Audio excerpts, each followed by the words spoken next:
नमस्कार, मैं दीपक शर्मा और मेरे YouTube मंच पर आपका स्वागत है। दोस्तों, 2014 और 2024 के बीच में 10 साल है और 10 साल में इतने बड़े देश में बहुत कुछ बदल जाता है और अक्सर जो बदलता है वो टेलीविज़न आपको दिखाता नहीं है। आज के दौर के जो अखबार हैं वो आपको बताते नहीं, पढ़ाते नहीं। तो सवाल इस बात का है कि 2014 में मोदी कहाँ थे और 2024 में मोदी कहाँ होंगे। क्या 2024 मोदी जीतने जा रहे हैं या फिर बहुत से जो मसले सामने दिख रहे हैं, जैसे अडानी कांड है या फिर एंटी इनकम्बेंसी है 10 साल की, या फिर महंगाई है, इन्फ्लेशन है, बेरोजगारी है, या फिर तमाम राज्यों में, देश के तमाम राज्यों में कमज़ोर होती हुई बीजेपी, क्या इन सब फैक्टर ने और भी बहुत से फैक्टर्स ने क्या मोदी को एक मुश्किल विकेट पर खड़ा कर दिया है? और अगर मोदी मुश्किल विकेट पर खड़े हैं तो 24 में फिर होने क्या जा रहा है? अब ये जो सवाल है ये हर किसी के जहन में है और मेरी कोशिश है कि आज इस सवाल पर मैं गहराई तक जाऊं और एक ऐसे शख्स को आपके सामने लाऊं जो आपको अपने जवाब में मुतमईन कर सके, बता सके, भरोसा दिला सके, एक तस्वीर दिखा सके कि होने क्या जा रहा है, मोदी जी का क्या होगा। दोस्तों, मोदी को लेकर एक बड़ा सवाल और भी है और सवाल यह है कि 2019 में पिछली बार उनको 37% वोट मिले थे और वो नंबर 1 पार्टी हो गए थे और दूसरी बार प्रधानमंत्री बने थे। लेकिन 63% वोट मोदी जी के अगेंस्ट गया था, या यूं कह सकते हैं कि 63% वोट विपक्ष के खाते में गया था। 37% वोट मोदी के साथ गया, 63% वोट जो है वो विपक्ष के खाते में गया देश भर में। तो ये जो 63% वोट है, या यूं कहें ये जो विपक्ष है, अगर एक छतरी के नीचे आ जाए, एक प्लेटफॉर्म पर आ जाए, तो क्या मोदी जी को हराया जा सकता है? और अगर हराया जा सकता है, सेफोलॉजी ये कहती है, पॉलिटिकल साइंस ये कहती है, तो क्या विपक्ष यूनाइट होगा? और मोदी जी की ये जो सर्जिकल स्ट्राइक चल रही है आज की तरह की, सीबीआई की, ईडी की, इनकम टैक्स की, ये जो सर्जिकल स्ट्राइक है अपोजिशन पर, क्या अपोजिशन पार्टीज को तमाम गिले शिकवे भुलाकर एक मंच पर ला सकती है? क्या ममता बनर्जी थोड़ा दिल बड़ा कर सकती हैं राहुल गांधी के लिए, खड़गे के लिए? क्या अखिलेश यादव कांग्रेस के साथ उत्तर प्रदेश में आ सकते हैं और बसपा भी जुड़ सकती है? क्या जिस तरह से बिहार में एक अपोजिशन है, एक अपोजिशन फ्रंट है जहां कांग्रेस, आरजेडी, जेडीयू, सारी पार्टी लेफ्ट सब एक हैं अगेंस्ट बीजेपी, या महाराष्ट्र में जिस तरह से शरद पवार, उद्धव ठाकरे, कांग्रेस एक हैं, क्या बाकी राज्यों में ऐसा हो सकता है? क्या केसीआर भी थोड़ा सा कद बड़ा करके झुक सकते हैं, या राहुल गांधी उनको एक बार फिर से मिलने का, गले लगाने का मौका दे सकते हैं? और क्या नवीन पटनायक या फिर जगन रेड्डी भी ऐसा कर सकते हैं? क्या अपोजिशन एक मंच पर आ सकती है? बड़ा सवाल। और यही शायद सवाल है जो मोदी जी की जो नींद है आजकल हमेशा की उड़ा रहा है।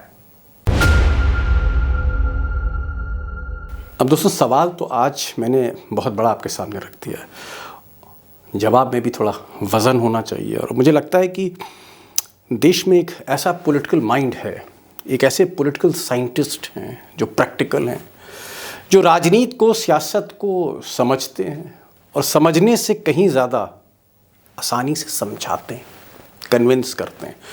और वो शख्स हैं प्रोफेसर डॉक्टर अभय दुबे। प्रोफेसर अभय दुबे एक जाने माने फेस कह सकते हैं आप, और पिछले कई दशकों से हिंदुस्तान की जो इलेक्टोरल पॉलिटिक्स है, एक ज़बरदस्त उस पर एक गहराई से आप कह सकते हैं कि इनकी पैठ है, इनकी नज़र है, निगाह है। और मेरी कोशिश है कि ये जो सवाल मैंने आपसे किए कि 2024 में क्या होगा, तस्वीर क्या उभर रही है, अडानी का इम्पैक्ट क्या है, क्या पहली बार मोदी की जो इमेज है वो डेंट हुई है इन 9 सालों में? क्या कहीं ना कहीं राहुल गांधी जो हैं वो चैलेंज देने की स्थिति में है? और क्या कर्नाटक में जो 2 महीने बाद चुनाव हो रहा है वो लिटमस टेस्ट है, biggest ever test of Modi, जहाँ तक कांग्रेस की बात है, कांग्रेस के साथ उनकी टक्कर है? और क्या महाराष्ट्र में, बिहार में और कई और प्रदेशों में बीजेपी की हालत दाल वाकई पतली है। ऐसे बहुत से सवाल हैं।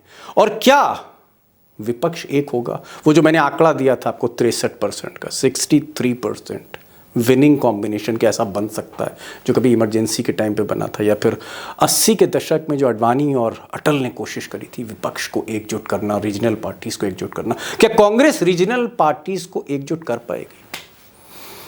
प्रोफेसर अभय दुबे, मुझे लगता है कि इनसे बेहतर कोई शायद समझा नहीं सकता।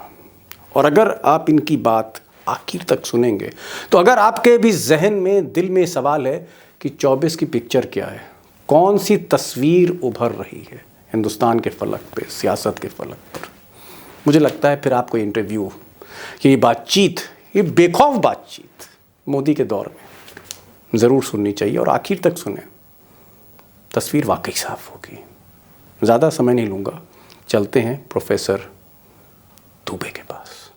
पहला सवाल मेरा ये है प्रोफेसर साहब कि ये जो अडानी कांड है और इसकी लपटें धीरे धीरे जिस तरह से सत्ता पक्ष को घेर रही हैं और जिस तरह से जांच शुरू हो गई है, संसद अभी भी चल नहीं पा रही है, जेपीसी की मांग हो रही है, और हम देखते हैं कि रोज संसद में आए दिन धरना प्रदर्शन, बाहर कोई ना कोई प्रोसेशन होता है। ये जो अडानी कांड है, क्योंकि अगर आप हिंडनबर्ग की रिपोर्ट देखेंगे तो इसमें वाकई जो आरोप हैं बहुत गंभीर हैं और इसका संज्ञान अंतर्राष्ट्रीय व्यापारिक जगत ने भी लिया है, कॉर्पोरेट ने भी लिया, कई बैंकों ने जो है राहत देना बंद कर दिया है, खासकर जो विदेशी बैंक। ये जो पहला मामला है अडानी का, जो मनी लॉन्ड्रिंग से कनेक्टेड है, जो बहुत सी शेल कंपनी से कनेक्टेड है, जहां उनके भाई की भूमिका है, बड़े भाई की, आपको लगता है कि ये पहला मामला है जहां पर प्रधानमंत्री नरेंद्र मोदी की जो छवि है, जो उनकी जो इमेज है, न खाऊंगा न खाने दूंगा, वो उस इमेज पर ये पहला प्रहार है 9 साल में? और कहीं आपको लगता है कि बीजेपी और गुजरात लॉबी और नरेंद्र मोदी बैकफुट पर है? क्योंकि संसद में जिस तरह से जो खामोशी है इस मुद्दे पर, उससे ऐसा लगता है। दीपक जी, प्रहार तो है, लेकिन मैं ये कहूंगा कि ये प्रहार करने की कोशिश है। प्रहार हो पा रहा है। इस प्रहार से नरेंद्र मोदी की छवि को और भाजपा को और भाजपा की सरकार को कोई बहुत घातक चोट लग पा रही है या नहीं लग पा रही है, ये अभी आने वाला समय बताएगा। लेकिन प्रहार है, इसको भाजपा भी समझ रही है और भाजपा उस प्रहार से विचलित भी है। प्रहार तो क्यों है? प्रहार वही उसी तरफ मैं आ रहा हूं। देखिए, पिछले 9 साल में जब से नरेंद्र मोदी सत्ता में आए हैं, एक बार भी भारतीय जनता पार्टी ने संसद की कार्रवाई नहीं रोकी है। उसका आरोप हमेशा ही रहा है कि विपक्ष संसद की कार्रवाई रोकता है। लेकिन ये पहली बार है कि भाजपा जो विपक्ष पर आरोप लगाती रही है, वो संसद की कार्रवाई रोकती हुई नजर आ रही है। इसका कारण सीधा सा है, वो किसी न किसी तरह अडानी प्रकरण से विवाद पैदा हुआ है, उस विवाद से अपना दामन छुड़ाना चाहती है। और उस दामन छुड़ाने के लिए उसे हथकंडा मिल गया है कि राहुल गांधी ने कैम्ब्रिज में जो भाषण दिया था, उसमें उन्होंने विकसित पश्चिमी लोकतंत्र के देशों से अपील की कि भारत में लोकतंत्र का जो क्षय हो रहा है, उस पर उन्हें कुछ करना चाहिए। तो भाजपा का मानना यह है, और कुछ स्वतंत्र पत्रकारों का भी मानना है, जैसे कि नीरजा चौधरी, उनका मानना है कि राहुल ने इससे भारत में विदेशी हस्तक्षेप को निमंत्रण दे दिया है, जो उन्हें नहीं करना चाहिए था। तो बहरहाल वो एक अलग बहस का विषय है कि राहुल गांधी ने क्या कहा, क्या नहीं कहा। जब नीरजा चौधरी का लेख इंडियन एक्सप्रेस में प्रकाशित हुआ, तब भाजपा को लगा कि इस मुद्दे को भुनाया जा सकता है, और उसने इस मुद्दे के इर्द गिर्द अपनी रणनीति बनाई। और जो बजट का दूसरा हिस्सा, बजट सत्र का जो दूसरा हिस्सा शुरू हुआ, उसमें इससे पहले कि विपक्ष अडानी के मसले को लेकर संसद में अपनी बात कह पाता, राहुल गांधी के भाषण से जुड़े हुए मसले को लेकर भाजपा ने संसद ठप्प कर दी। भाजपा नहीं चाहती कि ये मसला संसद में उभरे। पिछली बार भी जब संसद में मसला उठाया गया था, तो अडानी का नाम आते ही भाजपा के सांसद खड़े हो जाते थे और ऐसा आचरण करने लगते थे जैसे कि कोई भाजपा के किसी सदस्य के ऊपर आक्रमण कर दिया गया हो या किसी केंद्रीय मंत्री के ऊपर आक्रमण कर दिया गया हो। देखिए, भाजपा, मोदी और उनके रणनीतिकारों की समझ में नहीं आ रहा है कि इस मसले से पिंड कैसे छुड़ाया जाए। क्योंकि उन्हें डर क्या है, ये भी मैं साफ कर दूं। सुप्रीम कोर्ट ने जो कमेटी बनाई है, उसके टर्म्स और रेफरेंसेस में ये नहीं है कि अडानी और प्रधानमंत्री के संबंधों की जांच की जाए। इसके बावजूद भी जब उसमें हिंडनबर्ग रिपोर्ट का जिक्र होगा, तो आखिरकार 400 पेज का जो खंडन अडानी ने जारी किया था, हिंडनबर्ग रिपोर्ट के खिलाफ ही जारी किया था। जब उस खंडन को अडानी सेबी की जांच के संदर्भ में उसका बचाव करने के लिए उतरेंगे, तो हिंडनबर्ग रिपोर्ट का भी जिक्र आएगा। उसके बाद में उस रिपोर्ट, उस जांच पड़ताल की पूछताछ जो आगे बढ़ेगी और उसमें 8-10 महीने लग सकते हैं। और जब 8-10 महीने बाद ये रिपोर्ट आएगी सुप्रीम कोर्ट की, अगर कहीं खुदा न खास्ता उसमें शक की सुई भाजपा, नरेंद्र मोदी और सरकार की तरफ मुड़ती हुई दिखाई पड़ी, तो उस वक्त चुनाव से ठीक पहले भाजपा सरकार को बहुत मुश्किल हो जाएगी। इसीलिए भाजपा किसी भी कीमत पर संयुक्त संसदीय समिति नहीं बनने देना चाहती। एक तरफ सुप्रीम कोर्ट की जांच चलेगी, दूसरी तरफ संयुक्त संसदीय समिति की जांच चलेगी और भाजपा की जान हमेशा सांसद में रहेगी। मोदी की छवि के ऊपर हमेशा तलवार लटकी रहेगी। और ध्यान कीजिए, चुनाव का साल जितना महत्वपूर्ण होता है, उससे भी ज्यादा महत्वपूर्ण होता है चुनाव से पहले का साल, क्योंकि इसी वक्त विपक्ष को अगर कोई ट्रिगर पॉइंट मिल गया जिसके जरिए एंटी इनकम्बेंसी बढ़नी शुरू हो गई, तो फिर चुनाव के वक्त तक आते आते वो एंटी इनकम्बेंसी सरकार और उसके प्रबंधकों पर संभाले नहीं सकते। इसीलिए भाजपा विचलित है। भाजपा को लग रहा है कि उसके ऊपर एक मरणांतक प्रहार किया जा रहा है, लेकिन उस प्रहार की चोट भाजपा को कितनी गहरी लगेगी, ये इस बात पर तय होगा कि विपक्ष का जो राजनीति का अपना प्रबंधन है, उसका सरकार पे हमला करने का अपना जो तौर तरीका है, वो कामयाब होगा या सरकार द्वारा किया गया राजनीतिक प्रबंधन कामयाब होगा। जैसा कि प्रोफेसर आप कह रहे हैं कि ये जो प्रकरण है अडानी वाला, और खुदा न खास्ता इसकी लपटे, इसका धुआं प्रधानमंत्री की दहलीज तक पहुंचता है, उनकी चौखट तक पहुंचता है, और ये साल बहुत क्रूशल है, निर्णायक है। 9 राज्यों के चुनाव हैं जिसमें से 3 निपट गए हैं, कर्नाटक है, उसके बाद मध्य प्रदेश, छत्तीसगढ़, राजस्थान। एक लंबी लाइन है, कतार लगी हुई है, और हर राज्य कहीं ज्यादा अहम है इन टर्म्स ऑफ वोट्स अगर आप देखें। और उसके बाद फिर सुपर फाइनल है 2024 की शुरुआत में। अगर बैकफुट पर आपको बीजेपी दिखती है या मोदी दिखते हैं, अगर मैं यूं कहूं कि 2014, उसके बाद 2019 और अब 2024, 2014 के मोदी चुनाव के समय, 2019 के मोदी चुनाव के समय और 2024 के मोदी चुनाव के समय, आपको क्या लगता है कि उन फर्क है, उसमें कुछ अंतर है? मोदी की छवि, बहुत फर्क है दीपक जी, काफी फर्क है। दोनों चुनावों के मोदी में फर्क है। 2014 में मोदी चैलेंजर की भूमिका में थे। वो कांग्रेस की सरकार, इनकम्बेंट सरकार थी। कांग्रेस की सरकार के खिलाफ भ्रष्टाचार विरोधी आंदोलन के कारण एक तरह की पूरी एंटी इनकम्बेंसी खड़ी हो गई थी, और मोदी उस एंटी इनकम्बेंसी के घोड़े पर सवार होकर कांग्रेस को चुनौती दे रहे थे। इसलिए उस चुनाव को मोदी की खूबियों कारण नहीं जीता गया था। उस चुनाव को कांग्रेस की कमजोरियों के कारण और कांग्रेस के खिलाफ जो सरकार विरोधी भावनाएं थी, उसके कारण जीता गया था। 2019 में जो मोदी सरकार के खिलाफ एंटी इनकम्बेंसी थी, उसका मुकाबला करने के लिए मोदी के हाथ में अनायास ही एक घटना लग गई थी, जो सीआरपी के जवानों के ऊपर पुलवामा में हमला हुआ था, और उसके बाद जो बालाकोट स्ट्राइक हुई, उस घटना ने मोदी को एक प्रभावी अस्त्र प्रदान किया, जिसके जरिए वो अपने खिलाफ जो एंटी इनकम्बेंसी थी उसको निरस्त तो कर ही पाए, और साथ में उन्होंने सारे देश में घुसकर मारा के पोस्टर लगाए, वही बातें कही गई, और जनता को लगा कि भाई हमारी सरहदों की सुरक्षा करने वाला एक व्यक्ति है, हमारे देश के सम्मान की रक्षा करने वाला एक व्यक्ति है। इसलिए उन राज्यों में भी जहां 6 महीने पहले भाजपा का सुपड़ा साफ हो गया था, मोदी ने एक तरफा जीत हासिल की। अब 2024 में क्या होगा? जाहिर है कि कांग्रेस के खिलाफ तो कोई एंटी इनकम्बेंसी है नहीं। आज कांग्रेस 2014 के पराभव के बाद में जो बुरी हालत हुई, वो लगातार उसका ग्राफ नीचे गया, उससे संभलने की कोशिश कर रही है। भारत जोड़ो यात्रा ने राहुल गांधी की छवि को भी सुधारा है, कांग्रेस के अंदर भी जोश फूंका है, तो ये कांग्रेस उतनी कमजोर कांग्रेस नहीं है। दूसरे कई राज्यों में भाजपा की जो स्टेट पॉलिटिक्स है, उसकी खामियों के कारण भाजपा के लिए चिंता का सबब है, जैसे कि बिहार है, जैसे महाराष्ट्र है, जैसे उड़ीसा है, तो वो उसके लिए भाजपा के लिए चिंता का सबब है।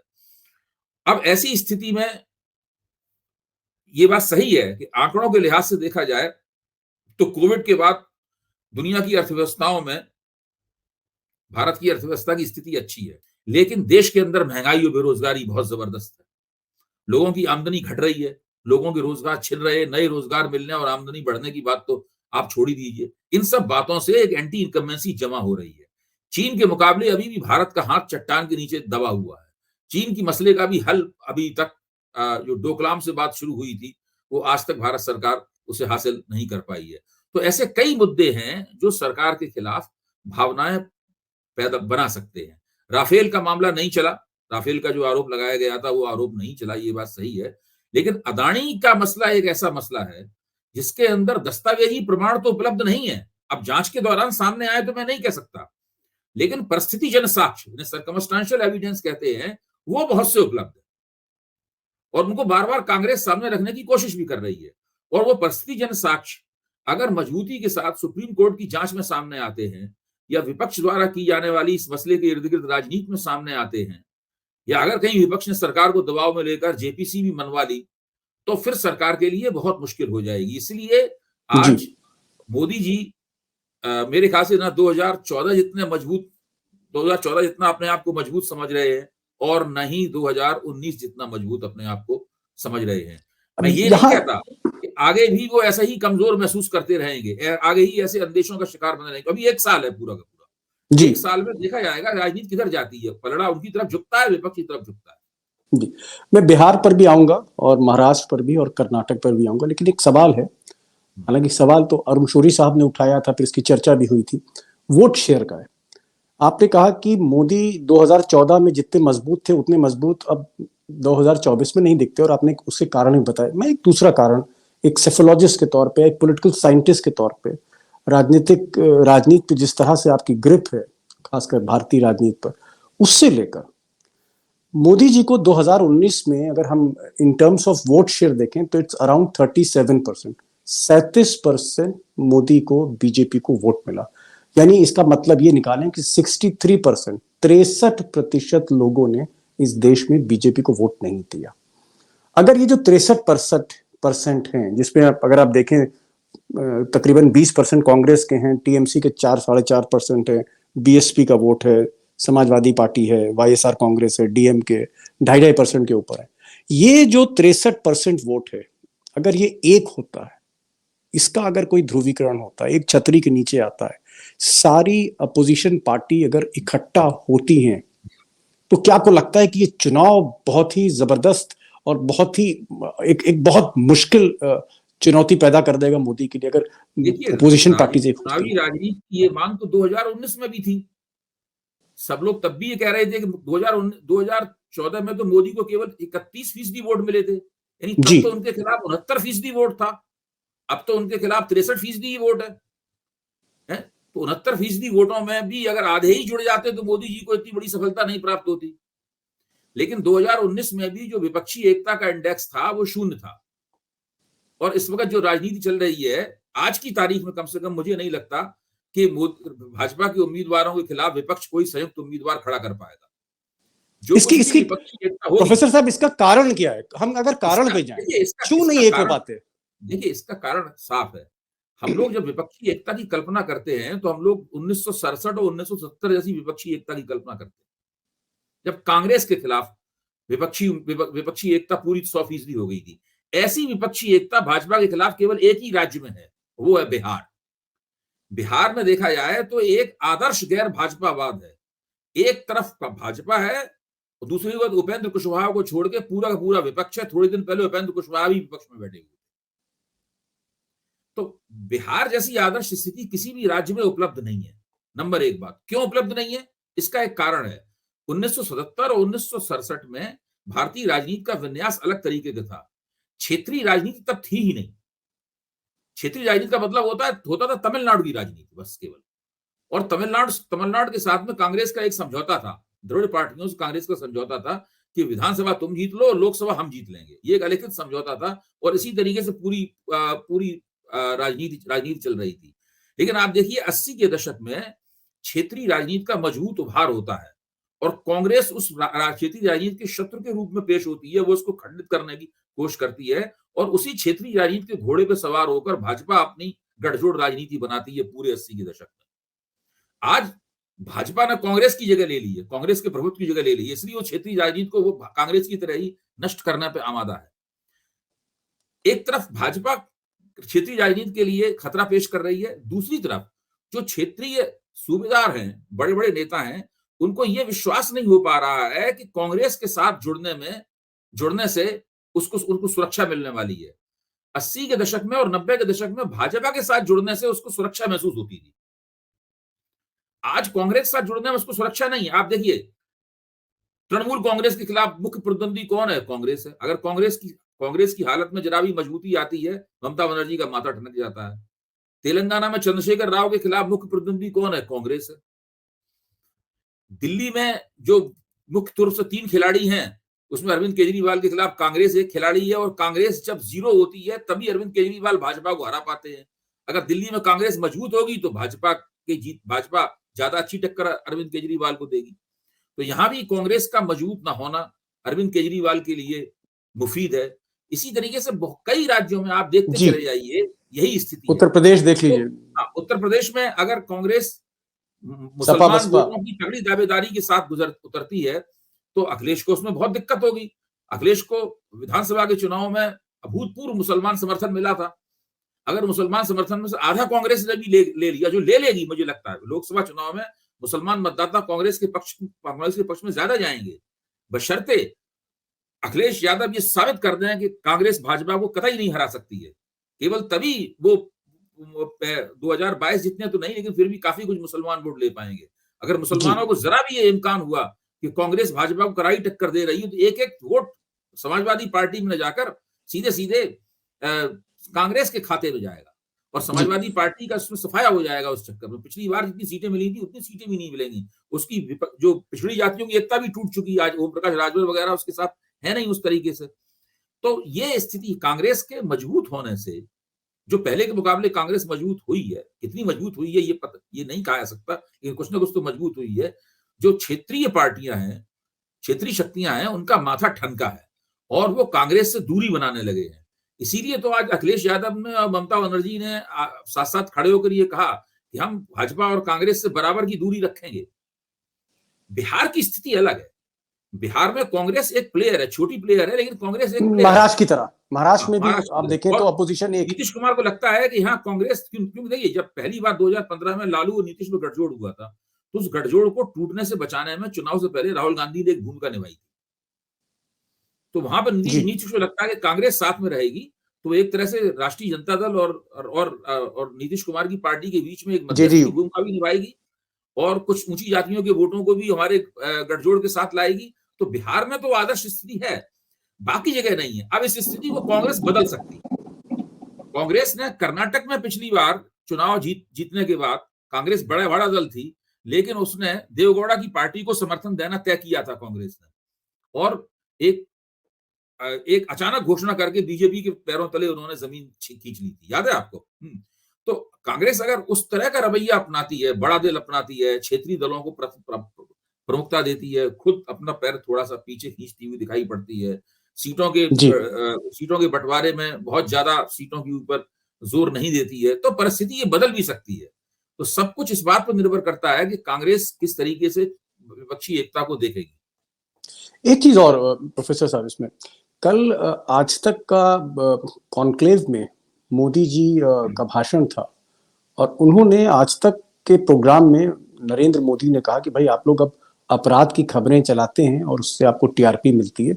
मेरी गुजारिश है कि अब अपराध की खबर, क्राइम की खबर से आपने बहुत टीआरपी ले ली।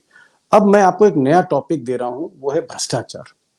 आप भ्रष्टाचार की खबर चलाओ, दिखाओ कैसे कैसे कैश मिल रहा है, कैसे लोग जेल जा रहे हैं, कैसे क्या है, और आपको जाहिर तौर पर टीआरपी मिलेगी। लोगों को दिखाइए भ्रष्टाचार की खबर। अब ये जो उन्होंने कहा, अब इसके जो मैं समझा, ऐसा मुझे लगता है कि चाहे वो मनीष सिसोदिया को जेल भेजना हो, या उससे पहले एनसीपी के तमाम नेताओं को जेल भेजना हो, शिवसेना के नेताओं को जेल भेजना हो, या फिर जिस तरह से वो घेराबंदी तेजस्वी और लालू और उनके परिवार की कर रहे हैं, या तेलंगाना में हैदराबाद में जिस तरह से घेराबंदी केसीआर जो मुख्यमंत्री उनकी बेटी कविता की कर रहे हैं, बाकी और लोग, क्या आपको लगता है कि एक बड़ा क्रैकडाउन अपोजिशन पे करेंगे, एक सर्जिकल स्ट्राइक करेंगे? और ये जो भ्रष्टाचार है जिसमें हर तरह सबूत है नहीं है, क्योंकि हमने जजमेंट्स देखे हैं, हमने कोर्ट के जजमेंट देखे हैं जहां पर अनिल देशमुख के बारे में, संजय राउत के बारे में कहा गया कि ईडी के पास कोई साक्ष्य नहीं था, किस आधार पे जेल भेज दिया। तो पॉलिटिकल वेंडेटा तो है, राजनीतिक विद्वेष लगता है इसमें सरकार की तरफ से। ये जो छापे हैं, जो कल मोदी ने कहा आज तक पे कि आप अब भ्रष्टाचार की खबरें दिखाना शुरू करिए, आपको लगता है कि अगर ये अक्रॉस स्टेट, अक्रॉस पार्टी, चाहे उसमें कांग्रेस हो या टीआरएस हो, टीएमसी हो, कोई भी हो, हो सकता है अखिलेश को भी कल की घेराबंदी शुरू हो। तो क्या ये एक जो क्रैकडाउन है पॉलिटिकल वेंडेटा, बदले की भावना से, ये विपक्ष को यूनाइट कर सकता है? देखिए, सरल भाषा में कहें तो सरकार की थीसिस ये है कि पहले गिरफ्तार कर लो, उसके बाद में सबूत ढूंढो। तो जो आप बात कह रहे हैं उसको एक वाक्य में कहा जा सकता है कि पहले गिरफ्तार करो, संदेह के आधार पर एफआईआर दर्ज करो। कोई भी सरकार, विपक्ष की सरकार है, उसका मंत्रालय कोई भी नीति बनाता है, सरकार उसमें से चुनकर संदेह के आधार पर इस नीति में गड़बड़ियां हैं, एफआईआर दर्ज कर सकती है। फिर राजभवनों में उसी के लोग बैठे हुए, राज्यपाल या उपराज्यपाल के तौर पर मुकदमा चलाने का अधिकार की इजाजत भी प्राप्त कर सकती है। और उसके बाद में ईडी और इनकम टैक्स और सीबीआई तीनों सक्रिय हो सकते हैं। उसके बाद सरकार फायदे नुकसान का तखमीना लगाकर तय कर सकती है कि हम कब गिरफ्तारी करें, कब ना करें। जब गुजरात का चुनाव चल रहा था तब मनीष सिसोदिया की गिरफ्तारी नहीं की गई थी, जबकि पिछले साल जन्माष्टमी के दिन पहला छापा पड़ा था। जी, अब ये सब कुछ हो गया, अब उन्होंने मनीष सिसोदिया की गिरफ्तारी कर ली। राहुल गांधी और प्रियंका गांधी की गिरफ्तारी करने के बारे में उनको फायदा होगा कि नुकसान होगा, इस बारे में अभी तक वो तय नहीं कर पाए हैं। जिस दिन तय कर लेंगे उस दिन उसके ऊपर भी कार्रवाई शुरू कर देंगे। अच्छा, अखिलेश यादव को लेकर भी संशय है। हाँ, जनता के बीच में जब कोई नेता गिरफ्तार होता है तो और लगातार फिर टीवी उसका समर्थन करता है, पूछता है कि अब उस नेता से ऐसे पूछताछ होगी, नेता ने फलाना फोन क्यों बदला, नेता ने फलाना कागज फाड़ दिया, उसके घर में ये चीज मिली, उसके घर में वो चीज मिली, इस तरह की तमाम बातें टीवी के ऊपर शुरू हो जाती हैं, जो 24 घंटे चलता है। उससे जनता के बीच में ये छवि पैदा हो सकती है कि भाई इस नेता के ऊपर कुछ ना कुछ तो गड़बड़ी है जिसकी वजह से ये सब हो रहा है। उससे नेताओं की छवि खराब होती है। जरूरी नहीं हमेशा के लिए खराब हो, नेता लोग जेल से निकलने के बाद में अपनी छवि को बेहतर भी कर सकते हैं और बड़ी जबरदस्त वापसी भी कर सकते हैं, और जो मेरा मानना है कि इनमें से कई नेता करेंगे भी। लेकिन भाजपा को लगता है कि जब तक लोकसभा चुनाव आएगा तब तक वो विपक्ष के ऊपर ये दीर्घकालीन सर्जिकल स्ट्राइक करती रहेगी। ये एक दीर्घकालीन सर्जिकल स्ट्राइक है जो लगातार चल रही है, अभी से नहीं, काफी दिनों से चल रही है। और क्या ये अपोजिशन को यूनाइट कर सकता है अल्टीमेटली 3-4 महीने बाद, 5-6 महीने बाद? कर सकता है। देखिए, हर चीज में अपोजिशन को एकता अपोजिशन में एकता होने की संभावना है। विपक्ष मनीष सिसोदिया की गिरफ्तारी में भी वो ट्रिगर पॉइंट है, इससे अपोजिशन एकजुट हो जाए। उसी तरीके से अदानी के मसले में भी वो ट्रिगर पॉइंट मौजूद है जो विपक्ष को एकजुट कर दे। सब में है, देखना पड़ेगा कि आखिरकार किस घटना में से वो सोल्यूशन निकलेगा जो विपक्ष को जोड़ दे आपस में।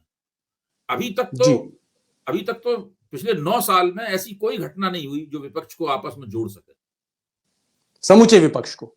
जी, समूचे विपक्ष को। कर्नाटक में चुनाव होने जा रहे हैं और मुझे लगता है कर्नाटक का चुनाव इसलिए डिसाइसिव है क्योंकि मैं कैंपेन्स देख रहा था और कल मैंने कर्नाटक में एक प्रोग्राम भी किया और वहां पर कुछ लोगों से बात भी करी, वहां पर जो एक्सपर्ट्स है बैंगलोर में। उनका ये कहना है कि भ्रष्टाचार एक बड़ा मुद्दा बैंगलोर में है। पहले मुख्यमंत्री हैं बोम्मई, जिनको लेकर सड़कों पर पोस्टर लगे हैं, पेसीएम कहा जाता है। 40% कमीशन की बात होती कि ये सरकार 40% कमीशन देती, और वहां के तमाम एसोसिएशंस हैं, कॉन्ट्रैक्टर्स एसोसिएशन है और भी कई ऐसी बॉडीज हैं, एपेक्स बॉडीज हैं। प्रधानमंत्री को उन्होंने चिट्ठी लिखी है कि यहाँ कर्नाटक में सरकार को बिना 40% के कमीशन दिए हम कुछ भी कर नहीं सकते। एक आध मंत्रियों के यहाँ से भी बहुत पैसा मिला है, कैश मिला है।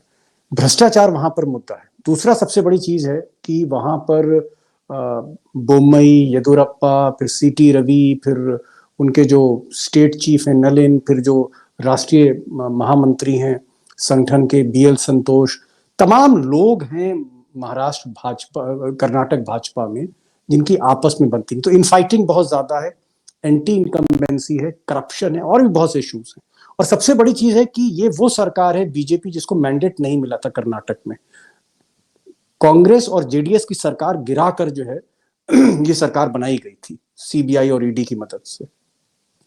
आपको क्या लगता है कि कांग्रेस और बीजेपी का जो मुकाबला होने जा रहा है ये एक लिटमस टेस्ट है, ये राहुल वर्सेस मोदी का एक बिगेस्ट लिटमस टेस्ट है, बिगेस्ट टेस्ट ऑफ पावर है कि इस वक्त कौन कहां खड़ा है, और बहुत हद तक कर्नाटक तय कर देगा? 100% सहमत हूं। आपने जो बातें कही हैं सब बिल्कुल सही कही हैं, इसमें कुछ भी आपने ऐसा नहीं कहा है जो कि आपने ज्यादा बढ़ा चढ़ा के कहा हो या गलत कहा हो आपने।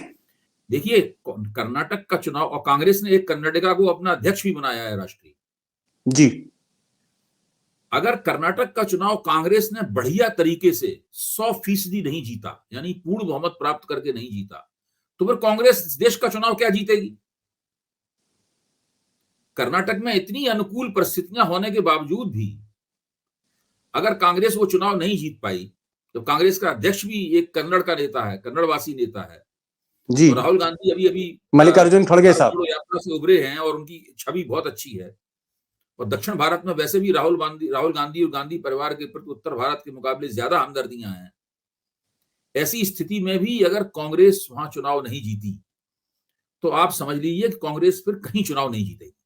फिर उससे उम्मीद करना हम लोगों को बंद कर देना चाहिए। इसलिए जिसको आप कह रहे हैं कि 2024 का फैसला कर्नाटक के चुनाव में हो सकता है, जी, कर्नाटक के चुनाव में हो सकता है 2024 का फैसला। इसलिए कर्नाटक का चुनाव बहुत महत्वपूर्ण है। अगर आपकी उसकी ऊपर निगाह है, तो मैं आपसे अनुरोध करूंगा कि आप उस निगाह को और गहराई से बनाए रखिए, और इसमें कर्नाटक के कुछ पत्रकारों को बुला के उनसे भी बातचीत की जाए, उन्हीं से। जी जी जी बाकायदा अपने चैनल पे बातचीत आप करवाइए उनसे। जी, और उस बातचीत में अगर कभी मौका लगा तो मैं भी शामिल हो सकता हूं, क्योंकि वो बड़ा बिल्कुल बिल्कुल। बातचीत होगी, तो उससे ही पता लगेगा कि दरअसल वहां जमीन पे क्या चल रहा है। कर्नाटक के बाद जो है तेलंगाना, मध्य प्रदेश, छत्तीसगढ़ और राजस्थान, जी, उत्तर भारत की लड़ाई। और 3 स्टेट तो ऐसे हैं जहां सीधी सीधे कांग्रेस वर्सेस बीजेपी है, राजस्थान, मध्य प्रदेश और छत्तीसगढ़। आपको क्या लगता है कि ये भी एक डिसाइसिव मोमेंट है मोदी के लिए और बहुत अगर कुछ तय होगा? कांग्रेस ने जीत लिया, कर्नाटक कांग्रेस ने जीत लिया, और छत्तीसगढ़, राजस्थान और मध्य प्रदेश भी कांग्रेस जीत ले, तो भाजपा को तो बहुत जबरदस्त झटका लगेगा ही। सबसे बड़ी बात यह होगी कि विपक्षी एकता का नेतृत्व करने का कांग्रेस का दावा बहुत प्रबल हो जाएगा। जो अभी टीएमसी के प्रवक्ता ने कहा है कि कांग्रेस अपने आप को विपक्ष के बॉस के रूप में देखना बंद करे। तो फिर इस तरह की बातें जो है वो कांग्रेस से नहीं की जाएंगी, और कांग्रेस ज्यादा बेहतर सौदेबाजी कर पाएगी, उसकी बात बात पे लोग कान देंगे। अगर सब जगह कांग्रेस हार गई या उसका प्रदर्शन अच्छा नहीं हुआ, तो इस तरह की कड़ी बातें कांग्रेस को और सुनने को मिलेंगी। जी, अंतिम 2 सवाल रह गए, और सेकंड लास्ट क्वेश्चन मेरा ये है राहुल गांधी को लेकर।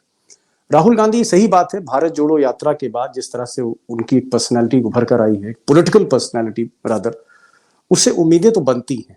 लेकिन एक चीज हम देख रहे हैं, वो डेमोक्रेसी की बात करते हैं, एक्सटेम्पोर बोलते हैं, बिना टेलीप्रॉम्प्टर के बोलते हैं, हर विषय पर बोलते हैं। और ज्यादातर उनके जो प्रेडिक्शंस हैं, चाहे वो कोविड को लेकर हो, इकोनॉमी को, या डिमोनेटाइजेशन या जीएसटी, प्रेडिक्शंस राहुल गांधी के सही हैं। बल्कि कई कई जगह तो मोदी जी ने कोर्स कनेक्शन किया है। लेकिन एक चीज मैं देखता हूं, डेमोक्रेसी की वो बात करते हैं, लेकिन इलेक्टोक्रेसी की अगर हम बात करें, चुनावी राजनीति की हम बात करें, तो वहां मुझे लगता है कि राहुल गांधी बजाय फॉरवर्ड के बैकफुट के प्लेयर हमें ज्यादा लगते हैं। वो जैसे मिसाल के तौर पर वो हिमाचल प्रदेश नहीं गए, वो गुजरात नहीं गए, नॉर्थ ईस्ट में 3 स्टेट्स में उनकी अच्छी पैठ थी कांग्रेस की, वो वहां नहीं गए। हमने ना नागालैंड में देखा, ना मेघालय में देखा, ना त्रिपुरा में देखा। अगर वो त्रिपुरा में जाते तो जो एक नई पार्टी वहां बनी थी और जिसके नेता राहुल गांधी के अच्छे मित्र हैं, देव बर्मन जी, हो सकता है कुछ नई बात होती, हो सकता है 2-3 सीट अगर ज्यादा मिल गई होती, तो आज बीजेपी वहां कांग्रेस वहां सरकार बनाने की स्थिति में थी। कर्नाटक में भी अभी तक वो नहीं गए। राहुल गांधी डेमोक्रेसी की बात करते हैं, डिवोटेड लगते हैं, डेडिकेटेड है, हर हद लांघना चाहते हैं जहां तक जनतंत्र और लोकतंत्र की बात होती है। लेकिन चुनावी रणनीति में थोड़ा सा हमको लगता है कि बैकफुट पे रहते हैं। ये क्या एक कोई पर्सनालिटी है या उनका कुछ जो ये तो इसकी बात है कि आप भारत के लोकतंत्र को किस तरह परिभाषित करते हैं। अगर आपने भारत के लोकतंत्र को, जो पश्चिम में लोकतंत्र है, उसके आदर्शों के मुताबिक परिभाषित किया है, तब फिर आपको चुनावी लोकतंत्र में दिलचस्पी आपकी घट जाएगी। यहां तक कि आप चुनावी लोकतंत्र को आलोचना की दृष्टि से देखने लगेंगे और उससे बचने की कोशिश करने लगेंगे। मुझे लगता है कि राहुल गांधी में यह प्रवृत्ति है। भारत का लोकतंत्र मुख्य तौर पर चुनावी लोकतंत्र है। जो कुछ भी जनता को अधिकार प्राप्त होते हैं, यानी लोकतंत्र की अगर कुछ गहराई होती है, तो वो चुनाव के जरिए ही होती है।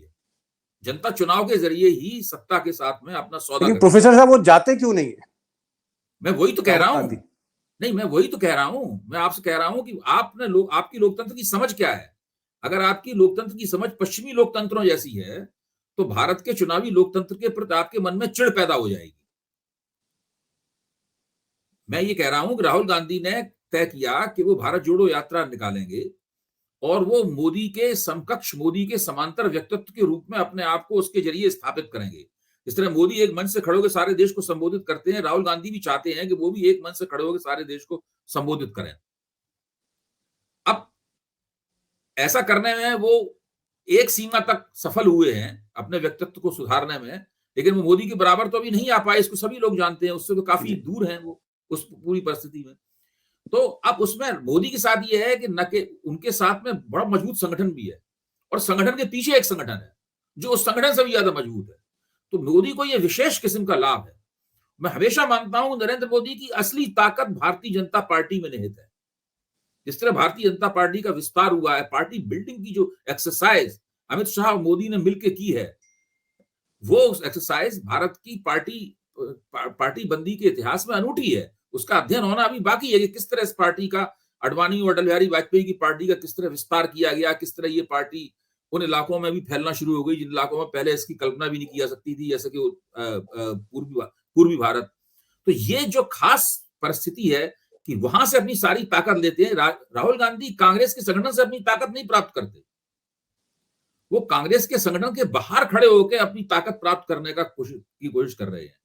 वो जनता को कांग्रेस के जनाधार के रूप में संबोधित नहीं करते हैं, वो जनता को जनता के रूप में संबोधित करते हैं। उसका उन्हें लाभ हो रहा है, ये बात सही है, लेकिन चूंकि संगठन से ताकत वो नहीं प्राप्त जैसे कर हम रहे कर्नाटक देख रहे हैं, कर्नाटक में मोदी जी 7वीं बार जा चुके हैं और इतनी ही बार जो है वो अमित शाह गए हैं। यानी अगर ये दोनों नेता देखें, अमित शाह और नरेंद्र मोदी को, तो इन्होंने एक तरह से दिल्ली जो है राजधानी वो बेंगलोर कर दी। पिछले 20 दिन में कम से कम दोनों नेताओं ने 1 दर्जन दौरे किए, लेकिन अभी तक राहुल गांधी नहीं पहुंचे। क्या राहुल गांधी को याद कीजिए कि राहुल गांधी ने अपनी भारत जोड़ो यात्रा में काफी दिन कर्नाटक में गुजारे थे। मेरे ख्याल से मैं अब की बात कर रहा हूं। हाँ, अभी तो स्थिति यह है कि कांग्रेस हमेशा ही चुनाव में देर में शुरुआत करती है, ये कोई नई बात नहीं है। ये तो उस तरह के आलसी किस्म के योद्धा हैं जो बहुत देर में जवाइयां लेता हुआ उठता है, फिर तलवार अपनी साफ करता है, फिर अपना कवच धारण करता है, फिर युद्ध में जब जाता है तब तक पता चलता है आधा युद्ध जीता जा चुका है। तो वो हमेशा घाटे से शुरुआत करता है। तो क्या वो तेजी दिखानी पड़ेगी? तेजी दिखानी पड़ेगी। दूसरे देखिए, ये इनको आकलन करना चाहिए कि कर्नाटक में एंटी इनकम्बेंसी का प्रतिशत कितना है। भाई तमाम पार्टियां सर्वे कराती है ना आपने जी। आजकल तो सर्वे एजेंसियां पार्टियों के लिए ऐसे सर्वे भी करती हैं, इनको प्रकाशित नहीं किया जाता, सारा डेटा सारी देती है। बड़ी एजेंसियां करती हैं सर्वे इस तरह के। कांग्रेस को भी चाहिए कि इन सब युक्तियों का लाभ उठाएं, वो वहां पर सर्वेक्षण कराएं कर्नाटक में कि वहां एंटी इनकम्बेंसी का लेवल क्या है वहां, और अगर एंटी इनकम्बेंसी 50% से ऊपर है तो सबको कर्नाटक पर टूट पड़ना चाहिए जाकर और भाजपा को तबाह कर देना चाहिए वहां पर। लेकिन अब वो ऐसा कर ही नहीं रहे हैं। तो अब इसका क्या इसमें दिक्कत तो उन्हीं को होने वाली है, या उन्हीं को तय करना। अंतिम सवाल, रायपुर का जो महाधिवेशन था कांग्रेस का, वहां पर हमें लग रहा था कि खड़गे को नया अध्यक्ष बनाया। हो सकता है खड़गे एक दलित फेस हैं, इनको आगे कर दिया जाए, हिंदी भाषी हैं, दक्षिण की भाषाएं भी तमाम जानते हैं, लेकिन ना खड़गे साहब को प्राइम मिनिस्टर कैंडिडेट के तौर पे हमने देखा कोई प्रोजेक्ट किया गया, ना राहुल गांधी को प्रोजेक्ट किया गया। वो जो स्पेस है मोदी से कौन लड़ेगा, वो कांग्रेस ने अभी को खाली रखी हुई है। आने वाले समय में आपको लगता है कि कांग्रेस और बाकी जितने धड़े हैं विपक्ष के, जो सवाल मैंने शुरू में किया था, मैं फिर उसी पे लौट रहा हूं अंतिम सवाल के तौर पे, क्या एक जो स्पेस दी है कांग्रेस ने अपने अधिवेशन में, कांग्रेस ने किसी को भी प्राइम मिनिस्टर प्रोजेक्ट नहीं किया। आने वाले समय में क्या कोई ऐसा कैंडिडेट जिसको लेकर सब सहमत हो, उसको मोदी के आगे खड़ा किया जा सकता है? देखिए, अगर राहुल गांधी के अलावा किसी और उम्मीदवार को मोदी के मुकाबले कांग्रेस ने खड़ा किया तो राहुल गांधी सीधे सीधे जयप्रकाश नारायण की भूमिका में चले जाएंगे।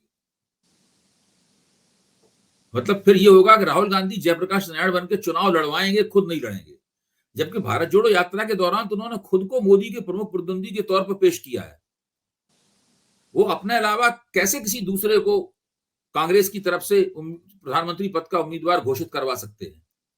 अंततः राहुल गांधी को ही प्रधानमंत्री पद के उम्मीदवार के तौर पर अपने आप को पेश करना होगा, और अगर वो नहीं पेश करेंगे तो फिर यही होगा कि ये एक रिलक्टेंट पॉलिटिशियन है जो आगे जी बढ़कर हार का खतरा नहीं उठाना चाहता। जी, फिलहाल फिलहाल एक फॉर्मूला, लास्ट क्वेश्चन ही है। फिलहाल एक फॉर्मूला शरद पवार और सीताराम येचुरी साहब ने दिया और उनसे मेरी बात भी हुई। उनका कहना है कि देखिए पोस्ट पोल अलायंस कर लेंगे, वो एक अलग बात है, लेकिन चुनाव से पहले जितनी भी राजनीतिक पार्टियां हैं, अगर अपने अपने राज्यों में बीजेपी की घेराबंदी करें, जिस तरह की घेराबंदी का आप जिक्र बिहार में कर रहे थे, या जिस तरह की घेराबंदी हम महाराष्ट्र में देख रहे हैं, जहां उद्धव और शरद पवार और कांग्रेस एक हो गई है और बीजेपी बहुत मुश्किल में तमाम चुनाव हारी हुई है। अगर हर राज्य में अपने इन्फ्लुएंस एरिया में विपक्ष एक हो जाए और बीजेपी से निपटे, तो क्या परिणाम 24 के चौंकाने वाले हो सकते हैं? प्रोफेसर साहब, लास्ट देखिए, क्वेश्चन। अगर राज्यों के स्तर पर विपक्ष की एकता हो जाए, राज्यों के स्तर पर हर जगह भाजपा के उम्मीदवार के खिलाफ एक संयुक्त उम्मीदवार खड़ा हो सके, तो वो व्यवहारिक रूप से एक राष्ट्रीय विपक्षी एकता ही होगी।